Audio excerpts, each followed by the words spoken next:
Dear colleagues, dear friends, good evening or good morning, depending upon the part of the world that you live.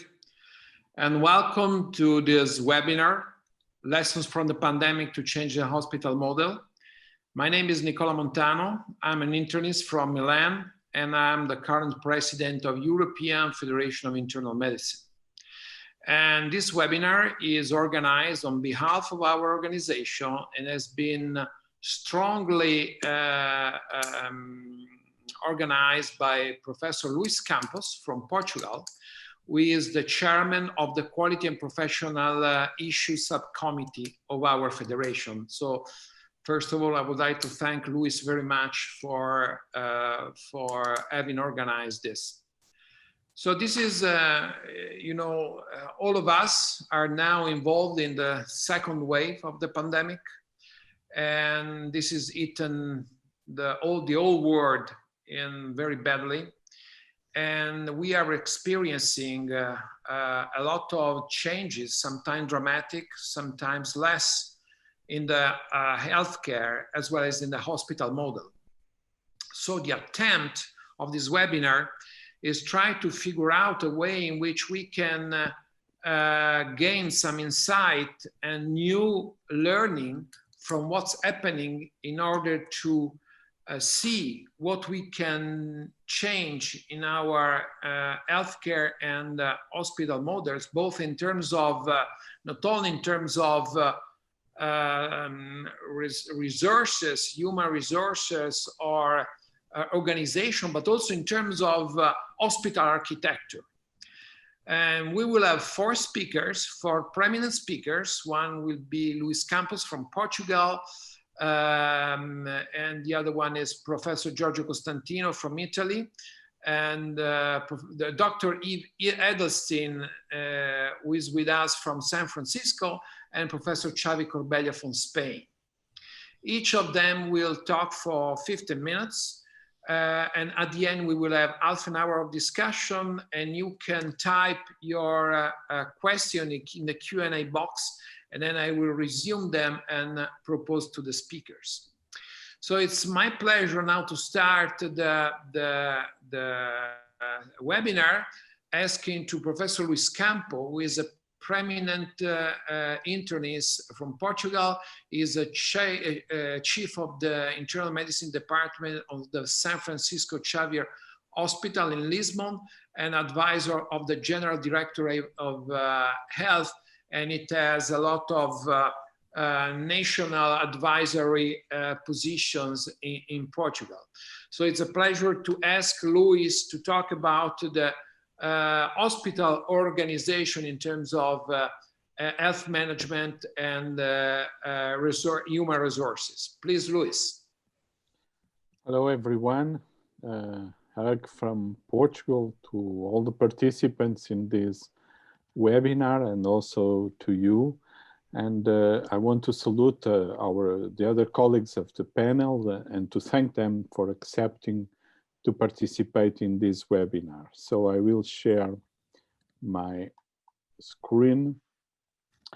We think that at this difficult time that we are living, with this second wave of the pandemic, it is pertinent to reflect on the lessons we learned from this pandemic to change the hospital model. This is the image with which I used to open my lectures when I spoke about the hospital of the future 8 months ago. A technologically evolved hospital with a NASA-like monitoring center. And this was the reality of the hospitals at the beginning of the pandemic. Hospitals full of COVID patients, often with makeshift wards cared for by healthcare professionals, poorly equipped and physically and emotionally exhausted. Between the two waves, have we learned what we changed to answer the second wave? We could have learned from the first wave and used it as an opportunity for change for our hospitals. Although Europe represents very different realities, unfortunately, in many countries, it was a missed opportunity. And we internists who have been at the forefront will suffer this inertia, this lack of vision, of strategy, and lack of courage. The intensivists who treat 15% of hospitalized patients assume leading role on the media stage, while the internists who treat 85% of the patients in many countries remain invisible. But we must not give up on drawing the possible lessons from this pandemic and defend our convictions. So the topics that I will address is what are the conditioning factors that drive hospital change? What lessons from the pandemic have we learned to change hospital organization?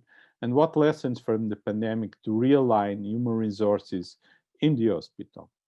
And the first lesson is that the hospital must be prepared for the appearance of a new pandemic and even for the persistence of this. I was director of the Lisbon Western emergency in 2003 when SARS appeared. 1 year after, it was avian flu.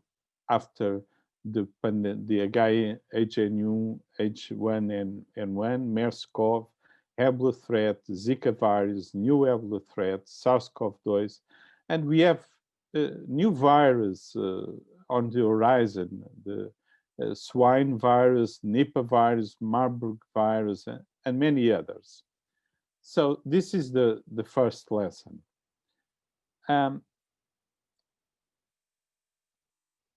The second lesson is that we have to respond to this unexpected demand, but preserve the care of the other patients. This graphic represents the excess mortality in 28 OECD countries over a 10-week period during the pandemic. On the vertical axis is the percentage of COVID-reported death, and the horizontal axis, the excess death by other causes. For instance, Spain experienced 61% increase in overall mortality, but only around 22% were explained by COVID. The impact of this pandemic on economics will be overwhelming. It will be the largest economic contraction since the Great Depression. The poor will become poorer, many new poor will appear, social cohesion will become more fragile, and inequalities will worsen. And as poverty increases, the health of the population will deteriorate. The pandemic also uncovered the weaknesses of our health systems, the divestment in health, insufficient intensive care beds, lack of preparedness for health emergencies, fragmentation of care, inadequacy of current hospital model, healthcare disparities, shortage of human resources, and fragility of public health services. We spend in defense in the top 15 countries in 2019, $1,700 billion. And the conflict-related deaths were 90,000%. Significantly reducing the transmission of new diseases from the tropical forests would cost between 22 billion and 30 billion each year. However, the number of COVID deaths is now almost 1,200,000. The hospital beds decreased in all European countries since between 2000 and 2016. 18 of the 31 European countries have a total number of critical beds per 100,000 capita below average. Portugal is very bad, is the worst country in Europe, was the worst country in Europe. We remember the affliction we experienced at the beginning of this pandemic due to the insufficiency of individual protection equipment for professionals in front line, or all the adaptations we had to make in a hurry in the emergency room and wards. Hospitals are not articulated with primary care or long-term care, neither with social assistance, and this lack of mechanisms of coordination and communication was very evident in the management of the response to the pandemic. In reality, primary care does not collaborate in decreasing the influx to the emergencies, and alternatives are not found for 20% of cases of COVID patients who are hospitalized only because they are unable to quarantine at home. Hospitals will be able to settle down more easily. Also, the hospitals are fragmented in silos dedicated to organs or systems. And it's becoming more and more difficult to place emergency patients in these silos because patients suffer not from one disease, but from multiple diseases. The pandemic uncovered also the healthcare disparities. This graphic represents the disparities in United States. US Black people are dying 2.2 times the rate of white people. But however, there are other conditioning factors that are pre-pandemic, and they are also important when we think about how to change the hospital model. One of them is the rate of growth of medical knowledge. In 1950, medical knowledge took 50 years to double. In 2020, this time is estimated to be 73 days. We will spend 150 years to read the articles published in the last month. This fact is inducing hyperspecialization and generating doctors who know more and more about less and less. But patients go on the other way and are increasingly older with multimorbidity and increasingly complex. Percentage of people aged 50 years or older reporting to live with multiple chronic conditions in Europe varies between 32% and 58%. So we need specialists, but we need also to preserve doctors in the hospital and outside of the hospital with an holistic capacity like the internists in the hospital and the general practitioners outside the hospitals. Also, the paradigm of medical practice changed, and the current paradigm of medicine is teamwork. We need teams to allow differentiation. And to launch these teams, we need to increase the scale of the hospitals. In Portugal, we reduced the number of acute hospitals from 73 to 40 between 2005 and 2020. And this was done through the emergency reform. In 2005, we had 55% of the hospitals with less than 200 beds, and now we have only three hospitals. And the COVID-19 also showed the extensive use of telemedicine was a reality. And that was something that has come to stay.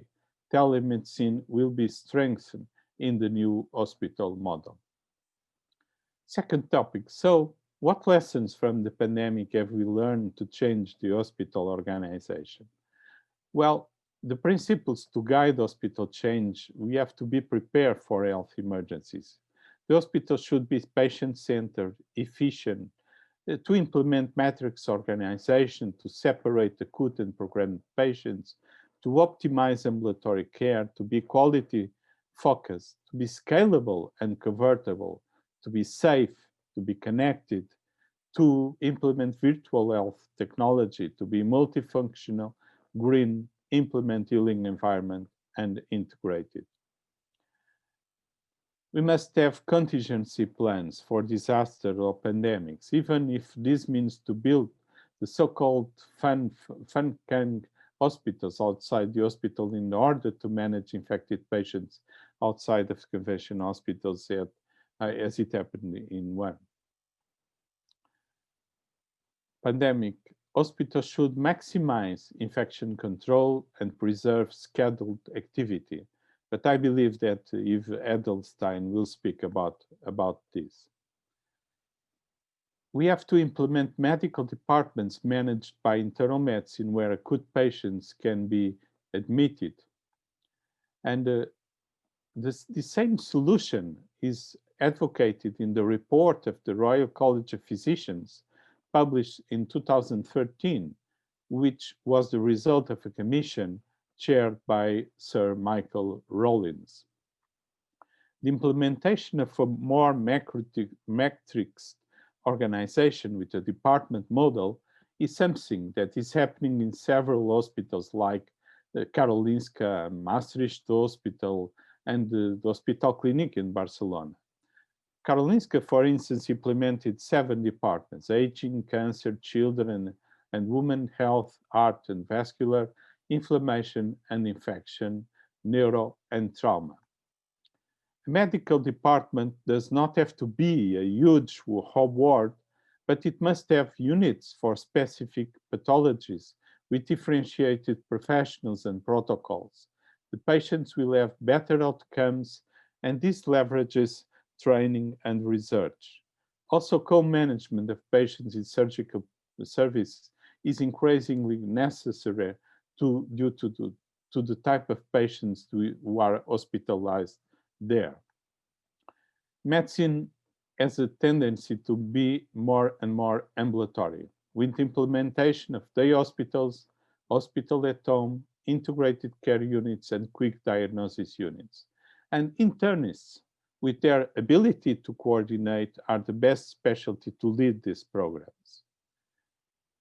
But the home hospitalization must expand and spread, prevents patients of advanced age from staying in the hospital rooms in the adverse environment. It's more efficient and offers more satisfaction. During the pandemic, in many countries, there was a huge increase in home hospitalization, and we published 2 articles, our group, about these issues in the European Journal of Internal Medicine. This monitoring and joint management of beds is being practiced in hospitals of our national service. The hospitals have to be managed in the network with a real-time monitoring of their capacities. Hospitals have to stop being islands and be part of an integrated care system and after a population health system. This is advocated in a report of the King's Fund about acute hospitals and integrated care, but this topic will be addressed by Xavier Corbella. Finally, information knowledge technology will not stop. Artificial intelligence, big data, voice recognition, telemedicine, evolution of medical imaging or devices will have a great influence in the future hospital. In Portugal, for instance, only 25% of the consultations were telemedicine and now are 75%. The third and last topic, what lessons from the pandemic to realign human resources in the hospital? Well, the scarcity of human resources in hospitals compromises the ability to respond to unexpected events like this pandemic. And this is something that has to be changed. Internal medicine is at the forefront of the fight against the pandemic and has proven its importance in the hospital organization because of its versatility, efficiency, multipotentiality, and capacity of coordination. This is the same. It appeared in a recent report of the Health Education England that is called the Future Doctor Program, where it says that the pandemic highlighted the importance of managing multimorbidity. Doctors needed to see the person and not disease, to take tough interventional decisions, considering how comorbidity influences personal, social, and health risks. This occurred both in hospitals and in the community.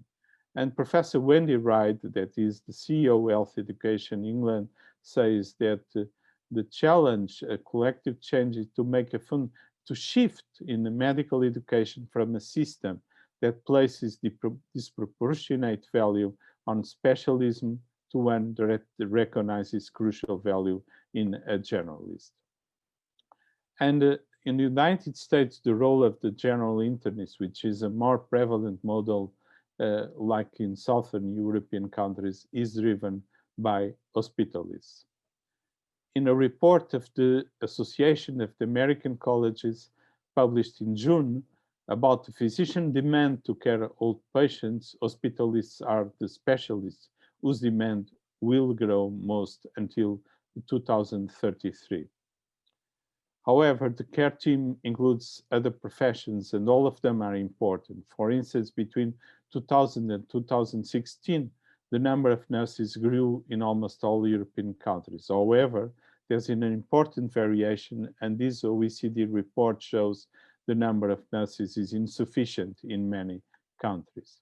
It is not only the number of professionals, it's also their mood, the exhaustion, the lack of motivation and lack of compensation. With this pandemic, the job is harder, but we are the same. We have been treating COVID patients for 7.5 months, and now we are being asked for another huge effort. I have hope because this pandemic demonstrated that we have an extraordinary capacity for change and adaptation, but nothing is written. Nothing is guaranteed. The change requires a vision, requires courage, leaders up to the times, and involvement of all. And I will finish with this phrase quotation from the poet, American poet Theodore Roth, that says, "In a dark time, the eye begins to see." Thank you. Thank you very much, Luis. This is very, very inspiring, and I think there will be a lot of discussion on this.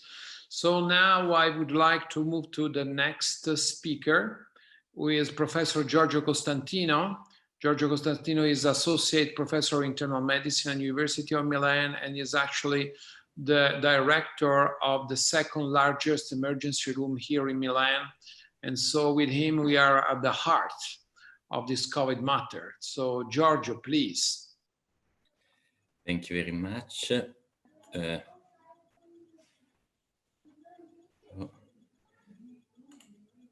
I have some problem with sharing.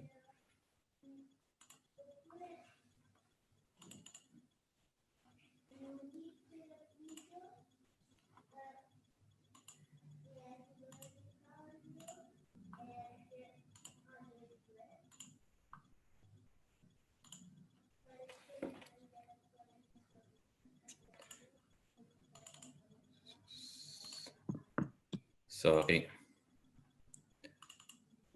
Okay. Okay. Yes, sorry. So, okay. So I would like to share with you my experience from my point of view, that is the emergency department. And for me, these epidemics, these pandemics is a perfect storm because all the problems that already the emergency department has are getting worse and worse and worse. And I think that to understand what happens in the emergency department, we can see the process of the emergency department considering the input, the throughput, and the output of the system. The input of the emergency department are the patients that come to the emergency department. The throughput is what happens inside the emergency department. For example, if you ask some exam, some test, or if you ask for a consultant. And then there is the output, so where the patient goes. So the patient can go home or can be admitted in the hospital. And I will start from the input. Something that for me was strange at the beginning of the epidemics is that I thought that the patient would increase. Actually, the patients in the emergency department, so the input is much reduced. So considering a normal time, the number of patients that come to the emergency department is about the half of the patient. So this should be good because we we will see less patients. But there are some problems because the patients that you will see are complex to be managed, because you have COVID positive patients, and so patients that are already positive, and COVID negative patients, or at least they have no symptoms of COVID and a negative swab, or a patient with COVID symptoms, but you don't know if they are COVID positive or negative, and patient with other symptoms, so not symptoms suggestive of COVID, and you have to manage this patient too. And patient in which you suspect a COVID infection, but the swab is negative. So you have many different kind of patients, and you need a place for each kind of patient. For example, you need a place in which you have to evaluate the patient with COVID symptoms, and in that place you have to maintain social distance, because you don't know if each patient is COVID positive or negative. But you need a place in your emergency department in which you can see known COVID positive patients. So in this place, you don't need social distance, because you already know that these patients are COVID positive. And you need another place in your emergency department in which you will see patients without COVID symptoms, but this patient can be COVID positive or COVID negative.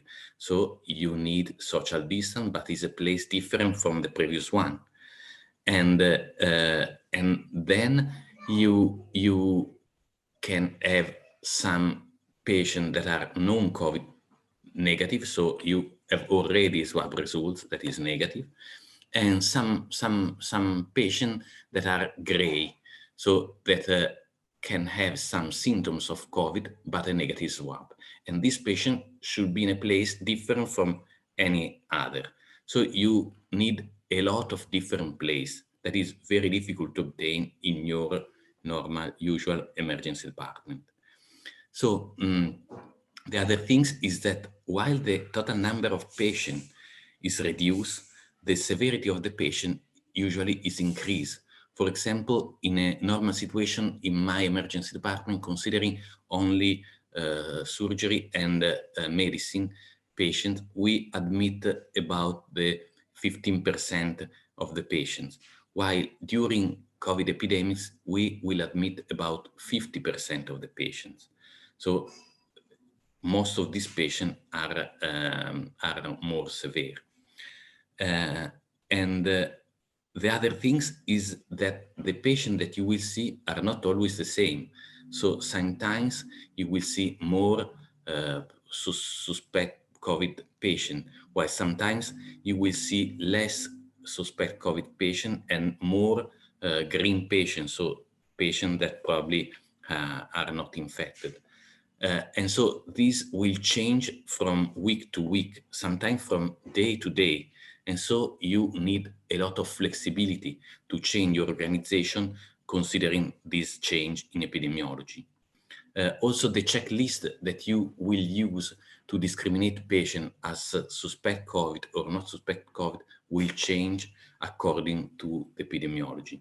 But all these things need a lot of change, a flexibility that is very, very important, but very difficult to obtain. And the other things is that you need more personnel, because you have some different place and you need some different people, nurses and physicians in each place.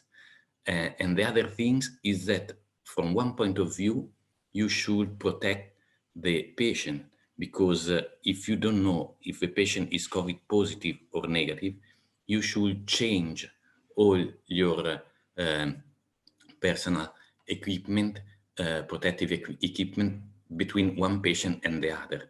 But the risk of infection for the physician increase each time that you change yourself. So you will have to change to choose what to what to consider most important.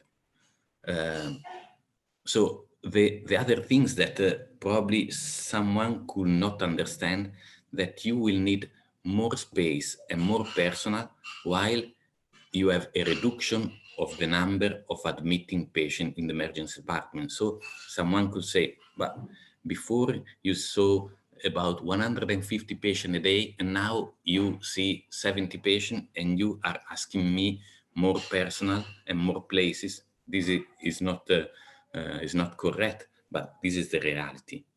So I think that there are some solutions that you can adopt, and you can choose between this solution, and each solution can have some pros and cons. One of the solutions is to create two different emergency departments, one for patients with COVID symptoms and the other for patients without COVID symptoms. So there are two different places in which there are a duplication of your emergency department. The other option is to divide your emergency department in two parts, one for suspect COVID patient and the other for the other patients. A very important thing that you can have, if you have enough space and enough personnel, is to create a place, not in the emergency department, in which you can put all the patients that are waiting for swab results and that are gray. So the symptom and the swab goes in different ways. And this place should be single rooms, so you minimize the risk of infection between different patients. This could be very important to do, but I think that is not very easy to do because you need space and personnel. So one of the solutions is to create two different emergency departments. And I think that the good things of this solution is that you have some simple and clear path. So if someone has some symptoms, goes in one emergency department. If the patient does not have these symptoms, goes in the other. And is a lot easy to manage the space because everything is clear. But the cons are that you need more equipment and personnel because you have to do another emergency department. There can be difficult in moving one patient from one emergency department to the other because probably the equipment you have in each emergency department is different. And the other things is that you need two big space because at the peak of the March epidemics in my emergency department, for example, the total number of non-suspected COVID patients sometimes was about 10 or 15 patients a day. That is very, very, very few. But in other time, it was about 100 of patients a day. So you need a place that can change according to the epidemics. While if you divide your emergency department in two different paths, that is what we have done, I think that is more easy to be flexible. So to change organization according to epidemic needs. We have changed organization, I think, very, very, very often, and we can change organization in 1 hour, for example. You need less personnel for sure, and is easy to shift one physician or one nurse from one place to the other because they are in the same place. And you don't need to find new place or new equipment. For example, the red zone where the shock room is can be just one. But there are some cons that the first thing is can be confusing. The paths are not so easy to describe, and the space cannot be enough because sometimes you will need a lot of space.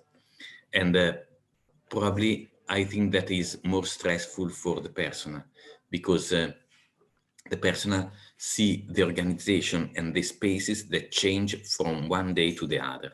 And this can be very, very stressful.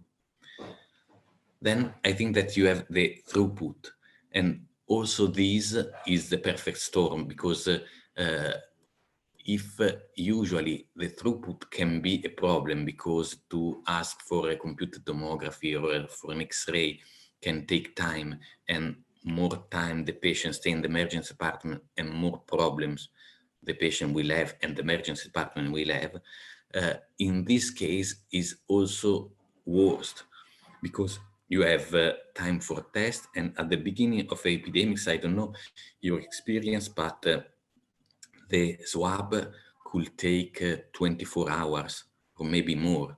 So this was a very big problem. Or other things is the using chest X-ray or computed tomography, because if you choose to use chest X-ray, the personnel can take the X-ray at the bed of the patient, but these take more time than taking the patient to the X-ray. Or, for example, for the computer tomography, you should clean everything about the computer tomography between one patient and the other. And so all these create a very, can be very problematic, because the patient will stay in your emergency department much more time that they need and occupying space. And then the output. I think that the output is the real big problem, the real problem of these epidemics, because the problem is that you have not the output of the patient that come in your emergency department, because you have no beds available. And this is usually in our emergency department have a lot of emergency department has a lot of problem of boarding, so of staying the patient in the emergency department waiting for a bed. But in this case, the problem is amplified, because the beds of the hospital are already few, and you have to change the COVID negative beds to COVID positive beds. And this is not easy. And you will have COVID negative patient that need a bed and COVID positive patient that need a bed. So you risk to have a boarding of both kind of patients. So for example, in this moment, in my emergency department, we are in the second epidemics, and I am afraid that is not the peak of this second epidemic. I have 80 patients in the emergency department, while normal I have between 30 and 40 patients. And of these, about 60 patients are waiting for a bed. Some patients are waiting 5 or 6 days. So this is the problem of overcrowding. The other problem is that the hospital should follow the need, in my point of view, of the emergency department, because the hospital should be very fast of follow what the emergency department need. So just a few words about my experience. My experience is that we have changed organization several times. At the beginning of the epidemics, we have done some plans, and according to the changing of the patient that come to the emergency department, we have changed the organization of the emergency department. So we split area, we divide some area as COVID positive or COVID negative, and this in few hours we change all the emergency department. We change the space of the emergency department. For example, there was a waiting room, and now there is no waiting room, and it is a room of 15 oxygen beds. Other things that could be good, I think, that you need help, and it's not always too easy to ask for help, but we didn't have any doctors. So, so for example, the orthopedics of my hospital came and visit COVID patients, and they were very, very nice and very good. And I think that this can be an opportunity to work together and to see different point of view. I think another thing is that you need a strong hospital direction and probably a strong regional direction. And probably I think that maybe even if the strong medical direction do something wrong, is better than not doing anything. So I think that the direction of the hospital should be very strong. The other thing is that you have to think to the worst case scenario, and this will happen. So you have to be ready for this, and also ready to change and change and change, and to be very, very flexible. This is, I think, that the most important things of everything. Thank you very much. Thank you very much, Giorgio. Very interesting. We will come back to the worst possible scenarios later. Now it's a pleasure to introduce Dr. Eve Edelstein. And this is, I'm very happy to host her because she has a very peculiar path. And so Eve is a PhD and got her PhD from the Institute of Neurology at the University College of London. But also she got a Master of Science degree from in neuroscience, and also a Master in Architect from the University of California, Berkeley. And she is currently connected with us from San Francisco. And Eve is now the founder of the Clinician for Design, which is an international research-based design network and consultancy. And so she is trying to modulate, let's say, if I may, the architecture of the hospital according to the instances of the healthcare and of the neuroaesthetic and neural function. Am I correct, Eve? So please have the word. Thank you very much, and a pleasure to join you all and listen to the fabulous presentations, because this is so essential for us to know how to respond to the change that you need. And both talks really highlighted the purpose of coming together with Clinicians for Design and with colleagues.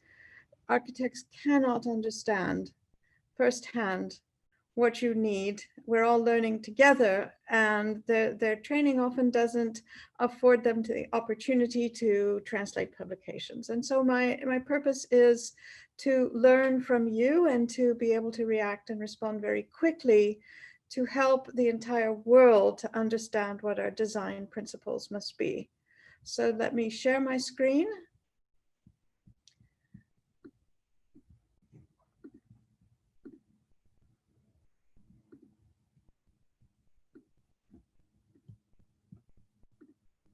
Okay, and hopefully you can see the first slide.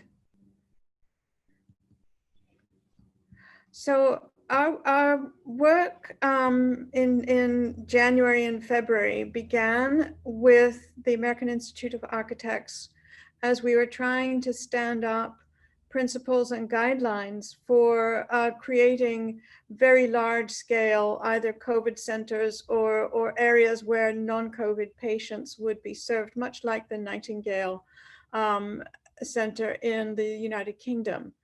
And it was fascinating because we realized when we looked at the WHO, and yes, in the US, we do look to the WHO, we realized that their model for dealing with pandemics and response readiness and recovery didn't include one important factor, which was definition of what the shelter should be, definition of the built spaces where we can serve patients.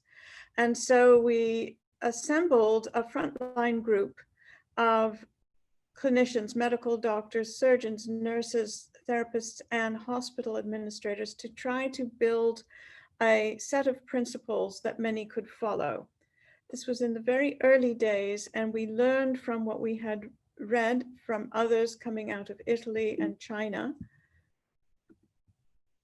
and listened to our colleagues to understand that hospitals need to change, that our best practices for design are not sufficient, and just the impact of space to don and doff PPE, or to change PPE, or places for doctors to rest. You might not recognize it in this slide, but in the upper right, those are clinicians sleeping on the floor or completely exhausted in their chairs. They have had no place designed for caring for the caregivers.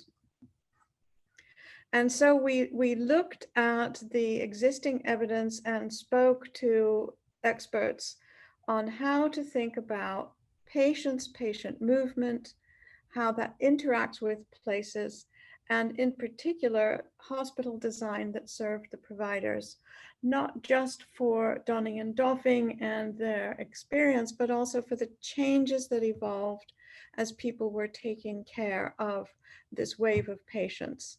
And so we noted the publications and webinars and interviews that begged to learn from each other's mistakes and to create flexible spaces to break down the silos, as was mentioned by Professor Campos, and to really look at how the interaction between places and people and their procedures must change. So we've obviously learned many things that will not be embedded in the guidelines, recommendations, codes, and regulations that your architects have used for years. The size of teams, the bringing in and out of crash teams, in addition to specialist teams, the number of patients together in spaces that weren't really designed for, as Giorgio was saying, 100 COVID patients in his emergency department. That many people will be needing new procedures in places where they didn't often happen, including space for probing, that doesn't impact the providers themselves in terms of their ergonomic need and potential for harms.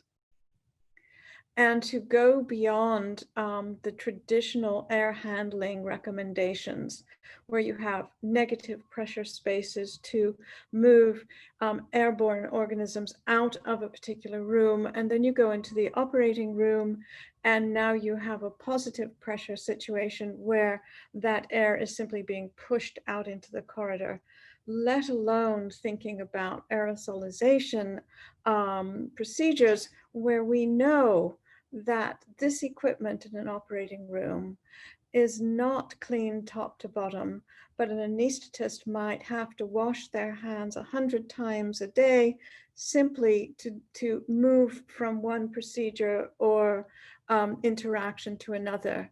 And yet, even between operations, we can't count on fomite surfaces being taken care of.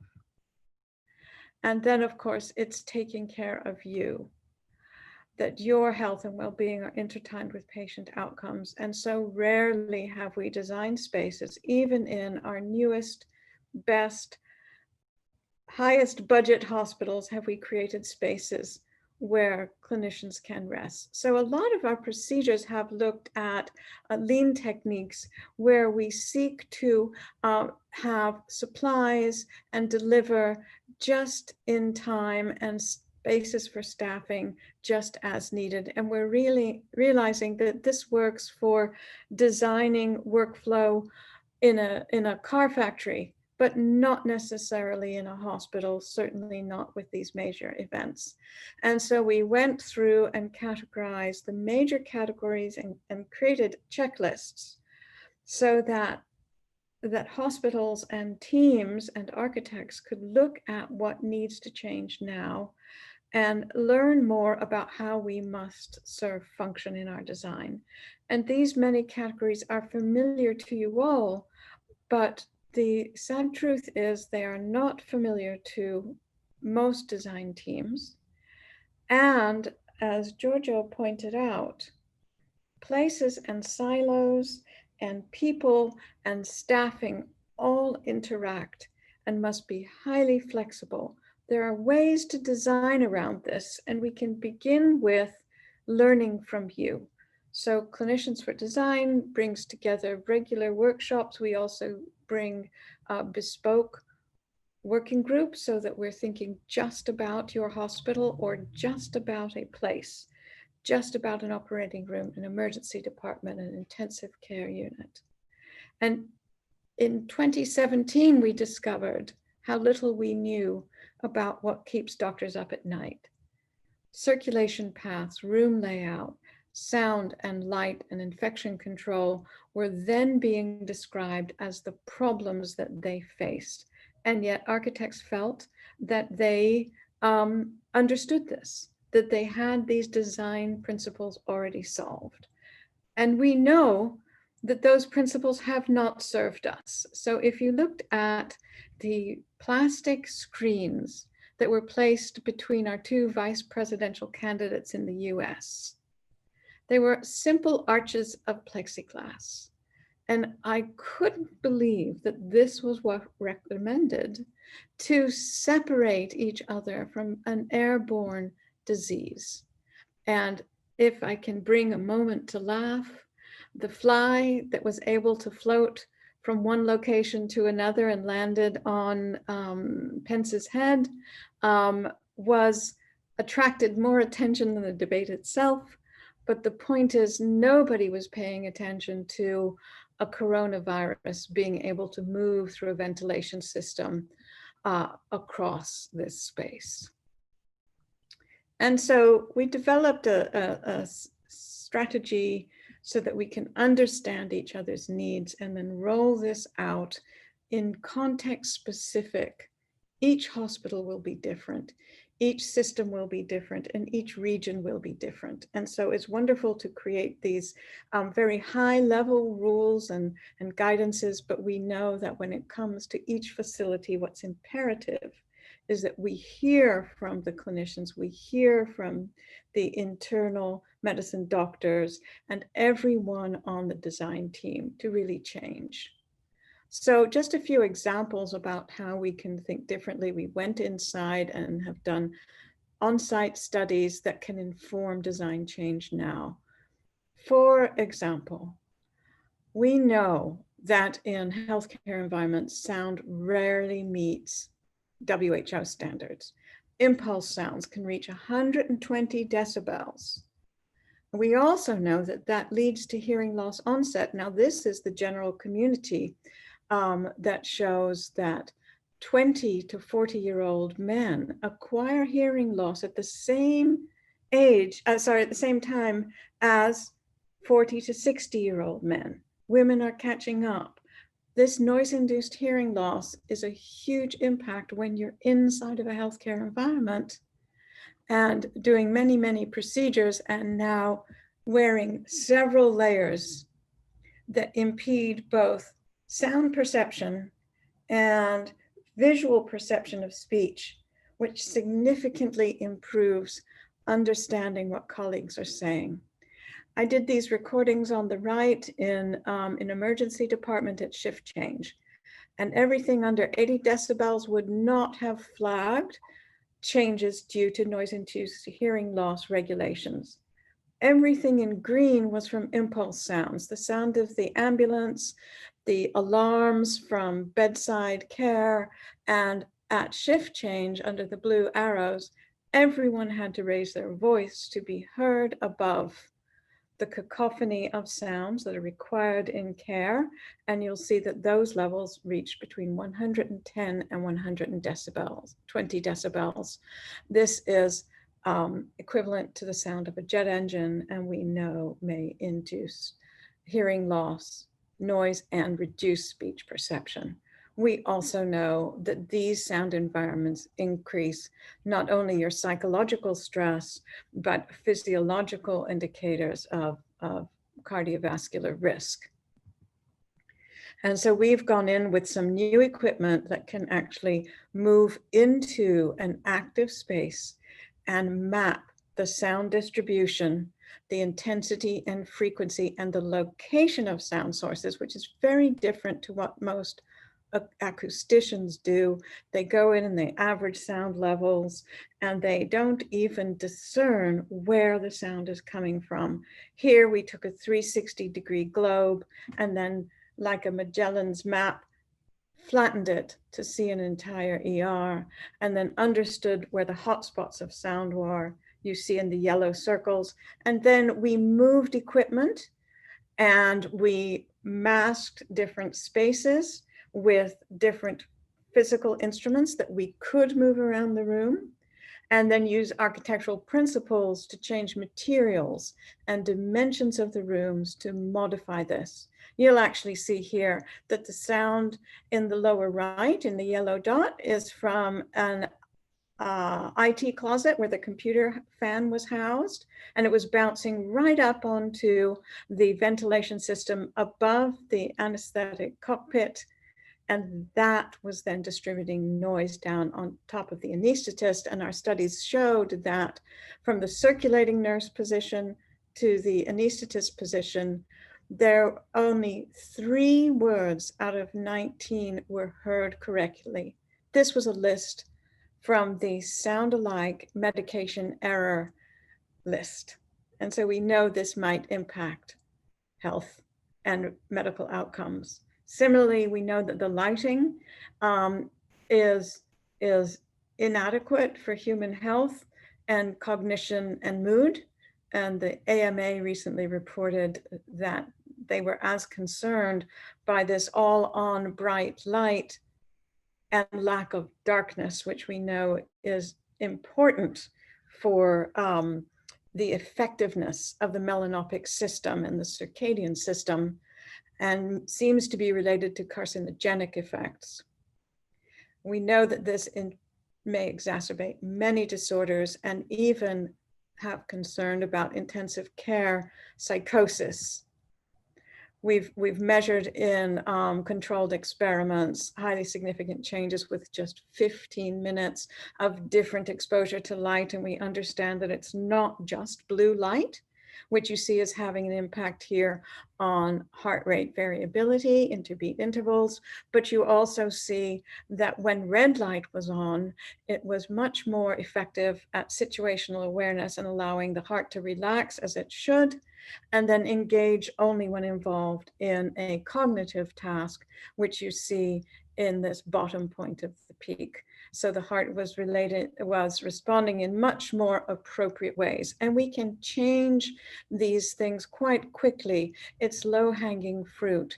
We have to understand that the light during interventional radiology may be only 100 lux when it actually needs to be 10,000 to 20,000 lux if you're performing specialist tasks with low contrast, such as picking the medication off the shelf in the midst of darkness. We also know that we are overexposing ourselves with our computer equipment to this peak of blue light, so that doctors, nurses, and staff who are all on in these highly lit conditions and then facing a computer are overdosing themselves with blue light. And that we can change our architecture by offsetting, where we perform certain procedures, saving lives with a light bulb, and even changing the materials that our windows and openings use to allow greater light. We also need to think about the pathways that clinicians have from their care to places of rest and respite, and think about the change of PPE that occurs as we lay out these spaces and afford doctors and nurses opportunities for rest, food, hydration. And so this is obviously complex, but our process is to first assess what's there, engage leadership to ensure that they support and understand the need for rapid change. I love this trigger chart, which I've adapted from the Institute for Healthcare Improvement, where a very simple chart to record not only what is happening, but the trigger and the physical setting, and we can quickly amass these ideas, prioritize them, and then create beta tests or rapid modular changes that can go inside of a hospital. Not everything is a new building, but really inform with the right human capability and infrastructure so that we can scale up these ideas globally, learning from everyone. Obviously, it's complex as we set down to get to the outcomes we want on the left. We can start with these physical triggers on the right, move them towards change ideas and principles, and understand from the clinical world the secondary, primary, and outcome drivers, and allow the complexity on the right to filter in to create change. And then to work with systems to relate building and human performance. Architects and engineers are schooled in building performance. Most of our codes are based on concepts from the 1990s at best. And the science and neuroscience that we now have can really inform how to change. So to more quickly run through, we have a strategy, we try to listen to everybody, and we really seek to understand from you how to save lives by design. So I have many, many people to thank for the time they've offered in collaborating with us to help us to understand, and hope that we all together can create more. Thank you very much. Thank you very much, Dr. Edelstein. You really provided us with a different point of view, and it's quite new and was very, very interesting. Thank you very much. So now let's move to the last but not least speaker, who is Xavi Corbella, a very good friend. He is the Secretary General of European Federation of Internal Medicine, but mostly he is the Chief of the Department of Internal Medicine at the Belvidere Hospital, and is also a professor at Universitat Internacional de Catalunya. Xavi was in the past also has been a director of the Chief Medical Director of the Belvidere Hospital and the São Paulo Hospital, which are the most important and the largest hospital in Barcelona. And he will provide us with, he will tell us what happened in Barcelona and how the healthcare and the hospital change according to the COVID pandemic. Please, Xavi. Thank you, Nicola. I will share my presentation.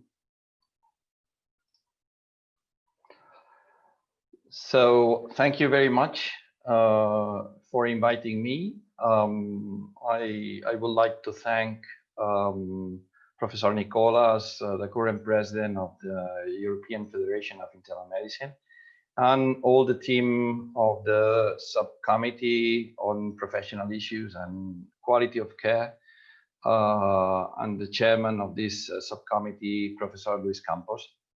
My talk will be around the hospital in the healthcare system. And I want to start with this nice picture that we took the last February, February 2020, when we were preparing the next European Congress to be held in Malaga. Here we are without masks, without social distancing. This is the current president of the Spanish Society, Dr. Gomez Huelgas, and all the EFIM executive committee with the Kennis group. Only 1 week after this meeting, we suffered the pandemic in Europe. This is the date that started in Italy and very close in Spain. And this was the main change that we could never imagine, that after this meeting in Malaga, we have not the opportunity to meet face to face again. All the other meetings and the next meetings have been virtual. So we are very sad and very, of course, worried about the pandemic, especially in our national societies in Europe. Here you see the ranking of cumulative confirmed COVID-19 deaths per million people. Our center is in Brussels, Belgium, the country with most cumulative cases, but Spain, the second position, United Kingdom, Italy. And this is the first wave lived in Spain. These are the number of daily cases, and these are the the cases of deaths per day.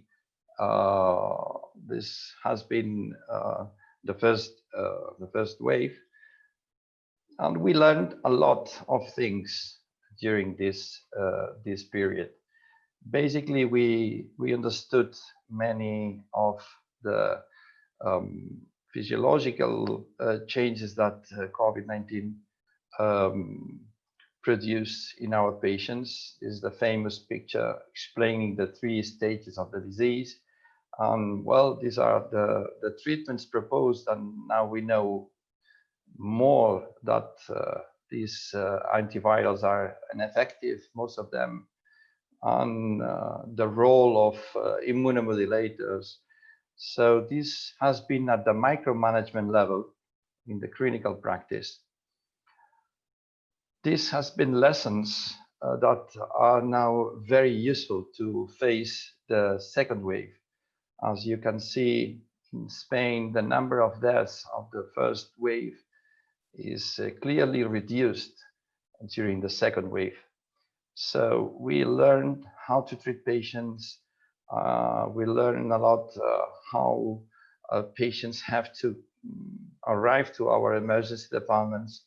So in terms of clinical practice, some progressions have been made.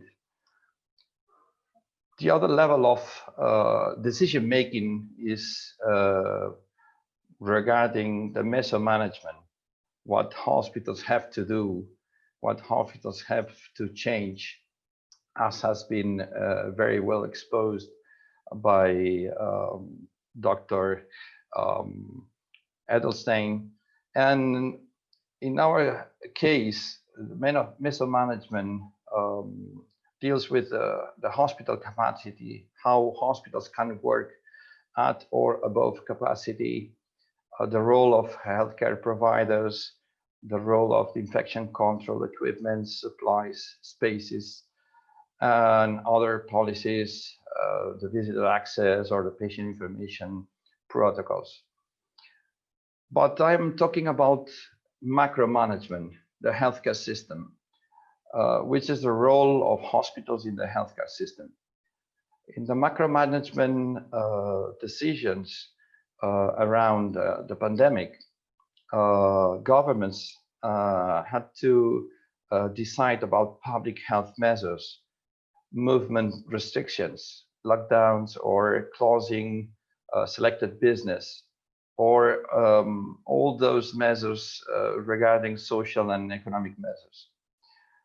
We learned as well many things during the first wave. At this macro level, most of our learnings have been related to the clinical epidemiology and the public health. We know now that people are infectious early, very early in the course of the disease, that pre-symptomatic individuals can account for 25%, or that people with mild disease are not infectious 10 days after onset, or 21 days if they have had severe disease. The need of large serological studies to better understand the frequency and the rates of asymptomatic infections, or the poor evidence that we have seen about reinfections after recovery. All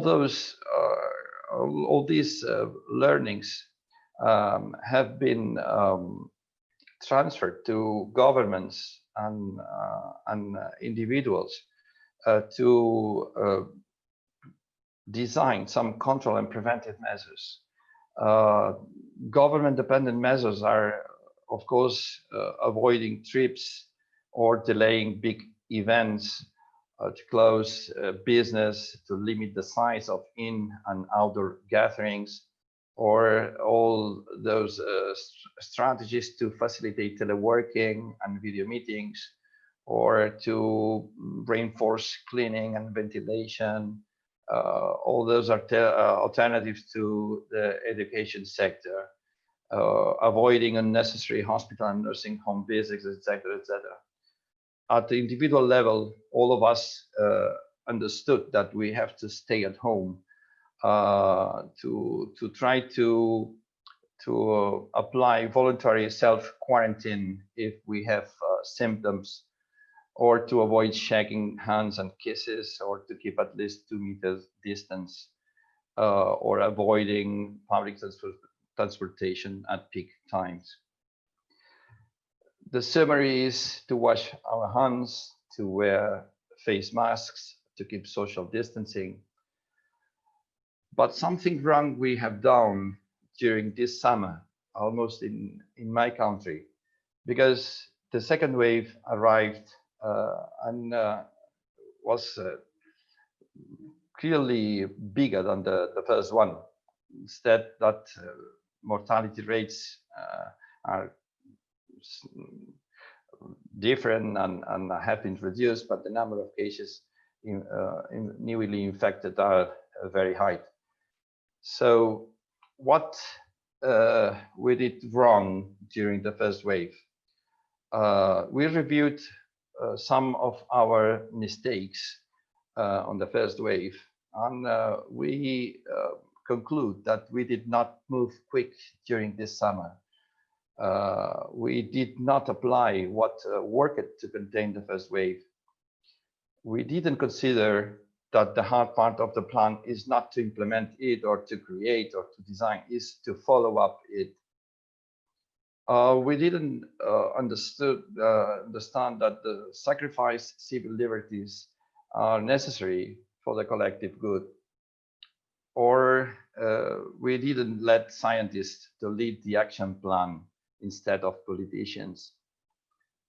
In terms of human resources, as Professor Luis Campos explained it before, we did not reinforce and support to have enough healthcare providers for this second wave. In addition, we did not make visible the elderly, the poor, and the most vulnerable people, and especially to involve the whole system beyond the hospital walls to beat the virus in cooperation and in collaboration.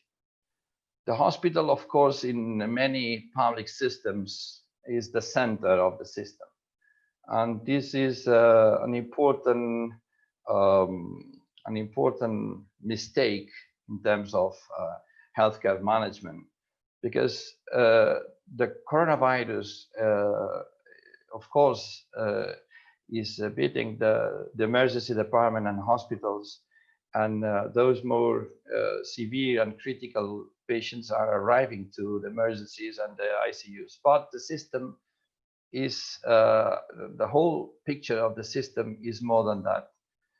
We have the primary care, we have the community, we have the outpatient clinics, we have home and residencies, and we have the long-term care facilities or the palliative care facilities, or others like the sub-acute and the post-acute. So we have to work all together in these transitions of care. The hospital is only a part of this engine, and we need to work in an integrated care model. So hospitals perhaps are in the center, but we have to control all the other transitions that the patient flows throughout the system, moving from the emergency department to the inpatient wards, to the subacute care facilities or palliative care, or coming or returning to home. So this is my message to finish and to have time to have questions and answers. Hospitals have been very worried about the health outcomes that we manage the number of emergency visits, hospitalizations, adverse events, length of stay, or hospital readmissions, mortality. But we have to think in a more wide view of the system, to take care of all the other transitions that patients affected by COVID-19 are doing during their transitions through the system. How to explain, educate, and share the disease management with other places that the patient have to be attended. How to assure the follow-up, how to assure the medication management, and how to assure the communication between healthcare providers. And finally, I like to insist in the patient individual characteristics that are quite different from each other. So we have to take into account that not all COVID-19 patients are similar and equal. And depending on the functional and the cognitive status, the social and economic status, or the cultural education, we have to place the patient in the system. So finally, this is my last slide. My worries is for the healthcare providers, tired, angry, frustrated, demotivated, and burned. How to help them, how to support them while waiting for the vaccine or the treatments that will finish this pandemic. These are our evolution in the second wave. Now we are applying severe measures, and we see that the curve is starting to decrease, but of course we have to wait more time. Thank you very much for your attention. Thank you very much, Xavi. And I think that you summarize very well what happened, I think, all over the world, because this pandemic, actually, I think that the problem that we perceived and we basically lived are mostly the same all over the world, from east to west, south, north, and south, with some differences, but at the end, they're very similar. So let's open the discussion. We have only 10 minutes, but I would like to ask all of you, because there is no, it's very nice, because if I had to summarize what happened, we could start from the end with Xavi, who has just highlighted what we should have avoided, so what we did not do. And one of the things that is a sort of fil rouge between all the presentation is the importance of leadership, the importance of make decisions, and this is, even more important in a situation like this, in which we live in an emergent condition, but then becomes even more important somehow in the peacetime, when you have to get prepared. So what, the question is now, how, do you think that we need a different kind of, now we have to prepare different kind of leadership, not only in terms of political, but also in terms of medical leadership. And even what Yves said, because this can be, Yves just proposed us the way to do it, how to analyze, the things that can be, the problem that are, that can be somehow addressed and overridden. But we need a leadership. We need people who decide. And from one side, so this is are the policymakers, but from the other side, the medical. So I would like to know, in your opinion, how these two parts were balanced or unbalanced, and what we could do from our side, because then for the political, they should talk by themselves. It's to everybody. Well, I can start if you want. In my opinion, I think that we learned that we have to work together. We have to listen each other.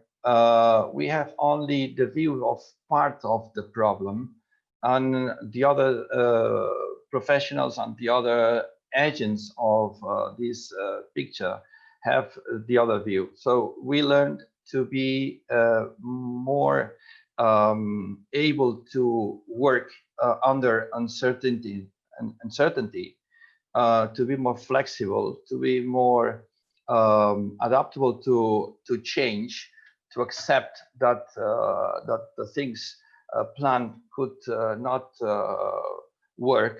And I think that is a lesson to reduce our egos and to share with the other agents of our system. Politicians, of course, have to do their work, but from bottom up, most of us have the knowledge of the real situation, the local situation, and the lessons learned. So I think that we need them, but they have to listen us what we have learned. And in terms of our leadership, we have to listen and to hear our colleagues, our members of our teams that are in the front line, to also know what is the best solution. The solution from a group is better from an individual. Thank you, Xavi. I don't know whether anyone has anything to add. Please. I can add something. Well, I think I agree with what Xavier spoke. One of the problems, the biggest problems, as you said, is the leadership and the coordination between the different levels of care. I think that we have to have national orientations, but local solutions, local and regional solutions. And for instance, in Portugal, it doesn't exist. We have 1 million people with so-called healthcare systems where primary care is integrated with hospitals, but 9 million people, the primary care, hospitals, long-term care, social care, palliative care is completely, doesn't communicate with one with others. It would be interesting to see if countries with a more integrated care system like Scotland, where they have the health and social assistance with the same leadership and with the same budget, how if the answer to the pandemic was better or not. But this is really a problem, and this is a lost opportunity, because if we could profit this experience, this pandemic, is to increase the connection and the articulation between these different levels of care, and also with the social assistance, because what we see in Portugal, for instance, is that the hospitals are changed in the center of solution of the social problems of the patients. And we need to be connected with the social assistance. The other thing that I think was very wrong was the communication.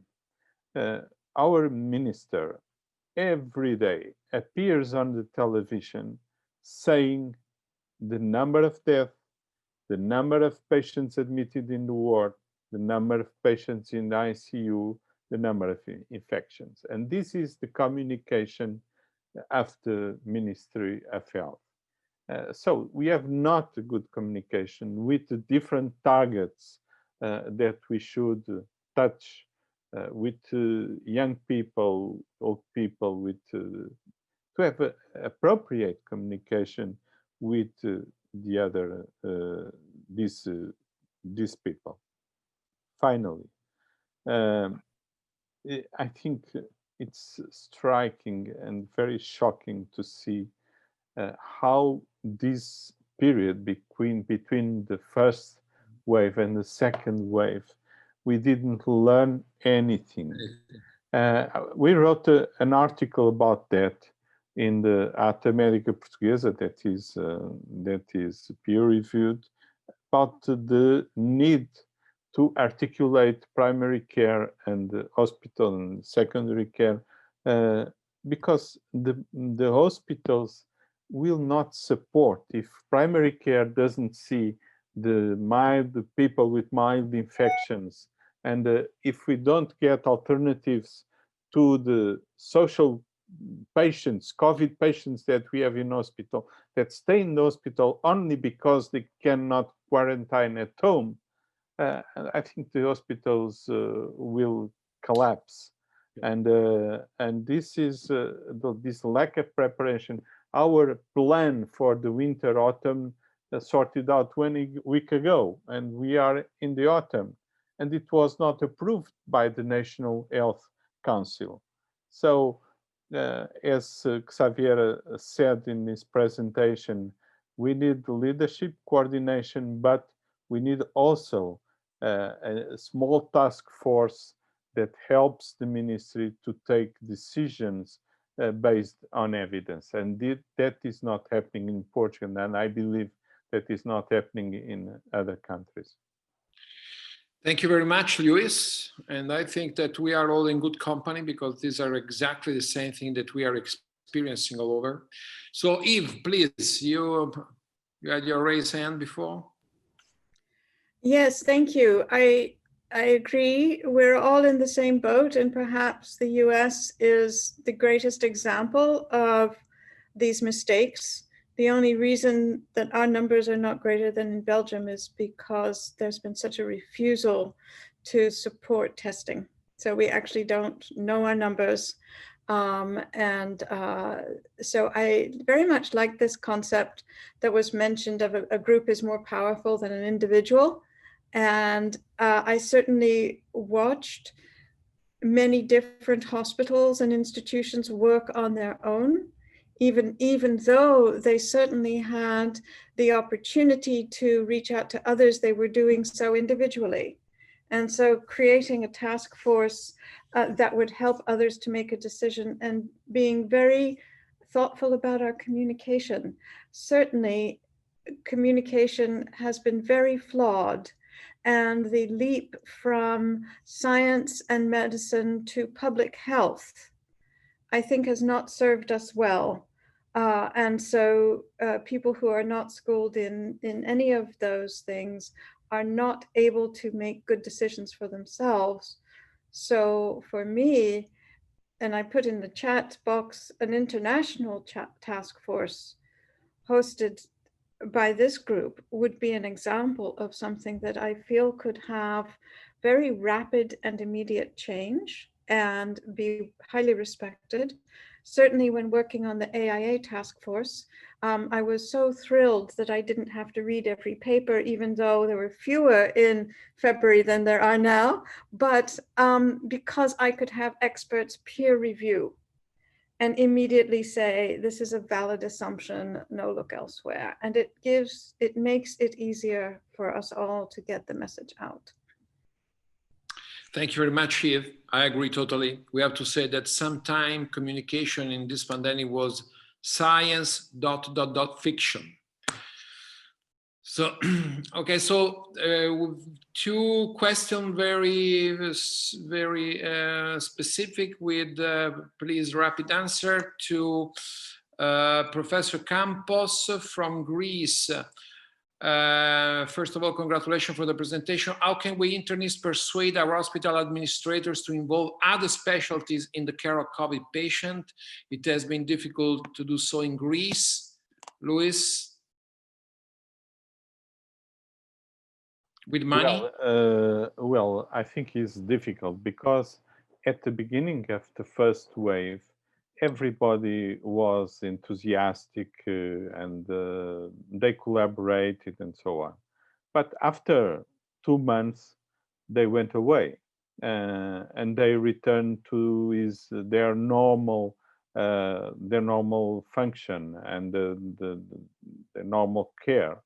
And now it's much more difficult to persuade them to help. So the only way is leadership and order, to the order from the administration of the hospital, to dislocate the residents to the emergency, to the COVID, because the enthusiasm is decreased a lot from the first wave. And also, there is no incentives for this. No incentives. There is no any economic compensation, any day more of vacations, of holidays, anything that can become an incentive to treat COVID patients. Thank you. And a similar question for Giorgio. So what were the obstacles that you had to overcome in order to put in your staff even non-emergency physicians? I think that there are a lot of problems, and is very different now compared to the first wave, because in the first wave everyone feel heroes, and everyone were very happy to do something, and they asked to you, can I do something? Well, now no one say like this, and everyone say, I don't want to think about it. But I think that you don't have to persuade someone to do something, because if the epidemics will hit how in Italy is now, the things will happen, because there is no alternative, because the physician and the internist and the emergency department physician are too few to take care to the other patients. So I think that this will happen. And about the first question, I think that these epidemics is the perfect storm, because everything. Well, I would answer to the question of Nicola that the physician should be the director of the hospital. So the clinician leadership is very important, where, for example, in Italy, a lot of directors of hospital are not clinicians, and this, I think, is a problem. But I think that is a perfect storm, because at least in Italy, we have seen everything. We have seen physicians that say something and physicians that say the opposite. We have used drugs that are impossible to use from a scientific point of view. The evidence-based theory, no one follow what should be done. So I think that this is a real problem that of this epidemic of us. Thank you very much, Giorgio. Another question to Yves. So Yves, even though you mentioned there would be a need to reinforce psychological support in physicians prior to work with COVID-19 patients, would you say that one could ever be prepared for what they are facing in their daily routine nowadays with COVID-19, even counting with psychological training beforehand? I can't imagine that anyone could be prepared, even if you were an infection control specialist, an epidemiologist, and this was your career throughout your entire life. All we can do from a perspective of the design of the hospital or the network of spaces is provide places for people, for rest and respite, for nutrition and hydration, and the simple things, so that if people need a place, have a moment to step out and try to regain their psychological stability. Those places have been, as we say, value engineered out of hospitals. Those places have been removed, and often as people are talking about, we have fewer patients, we need less space, we don't need a waiting room anymore. Good ideas to not have people waiting, but what I'm worried about is taking away those square meters and not giving them back to the people who need different places to support psychological health. I was very surprised the other day. I did a literature search for hospital architecture, COVID. 30% of the papers were on mental health issues. So we must design spaces at least for people to be with each other, support each other. Thank you very much, Eve. And then a comment from the audience. So one person would like to thank all the speakers for the meeting and agrees that the experts should lead the action plan. And another thank to Professor Edelstein for talking about smart architecture. Modern hospital architecture is necessary not only for COVID, but also is necessary in nosocomial infection prevention, as you of course mentioned. In my opinion, one of the consequences which left COVID-19 epidemic will be the bacterial resistance. Some doctors use too much antibiotics in treatment of COVID-19, unfortunately. Modern hospitals should be safe for patients and staff. So I think then there is the very last to Xavi Corbella, but this is a yes or no question. And it's Xavi, congratulations for your presentation. Does the increased testing capacity contribute to the magnitude of the second wave compared with March? Yes or no? Yes. Yes, it has been determinant and is one of the explanation of this increase. But in any case, we have an important number of hospitalized patients that are not dying, but they need to be admitted. But yes, this is one factor that has been determined. Thank you very much, and I would like to take also the regards from a colleague from Morocco that thanks everyone and said we are dealing with the same issues. So really, would you mind, Nicola, that I make a last comment? Sure, please, Luke. My last comment is we have living a lot of difficulties in Europe, but we have very strong national services with universal access, free health in Europe. I don't imagine, and the evidence shows that what is in United States, in South America, where they have no universal coverage, and they have no national service. The disparities in the rate of infection, disparities in mortality are striking. So even the things are very bad in Europe, at least maybe we are surely better than other countries where the health is more private. Totally agree. Thank you very much, Luis. And also thank you, Luis, for the idea of organizing this webinar. That was, in my opinion, very interesting. And I would like to thank all the speakers. Eve, keep your finger crossed for tonight. And we will also take all over the world. Thank you very much. And thank you for having been with us until the end. Thank you. And bye, everybody. Thank you. Bye. Bye.